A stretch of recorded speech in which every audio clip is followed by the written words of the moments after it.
দর্শক, আজ আমি কাউমার দিতে এসেছিলাম নদিয়া জেলার একটি জায়গাতে, এবং সেখানে আমি একটি গির গরু দেখলাম যার সাইজ ছিল বিশাল আকারের। দর্শক, আজকে আমি গির গরু সম্পর্কে দু একটি কথা আপনাদের সঙ্গে আলোচনা করব। দর্শক, এই যে গির গরুটা, যেটা ভারতের অন্যতম একটি জাত, এর গির গরুর উৎপত্তিস্থল হচ্ছে ভারতের গুজরাট রাজ্যের গির অরণ্য। এই গরুর রং সাধারণত লাল, হলুদ বা সাদা রঙের মিশ্রণে হয়ে থাকে, তবে কালো রং সাধারণত দেখা যায় না।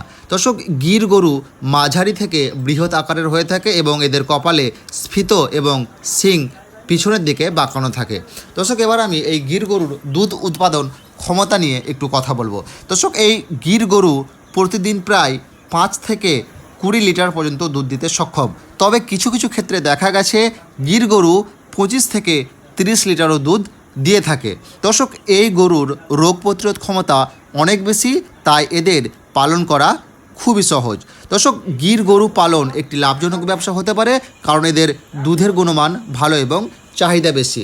দর্শক, আমি যে গির গরুটি আপনাদেরকে দেখাচ্ছি, এই গির গরুটি প্রথমবার বাচ্চা দিয়েছে এবং এর যে মালিক সে আমাকে জানালো এই গরুটি প্রথমবারেই 19 থেকে 20 লিটার দুধ দিচ্ছে এবং পরবর্তী ক্ষেত্রে এটি 25+ দুধ করতে পারে।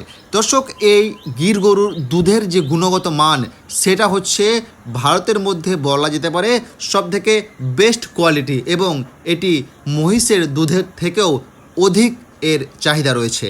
দর্শক, আপনারা যদি ইচ্ছা করেন আপনারা গির গরু পালন করতে পারেন। গির গরুর অনেক বাচ্চা আমার কালেকশনে রয়েছে, আমার সন্ধানে রয়েছে। প্রয়োজনে আপনারা আমার সঙ্গে যোগাযোগ করতে পারেন।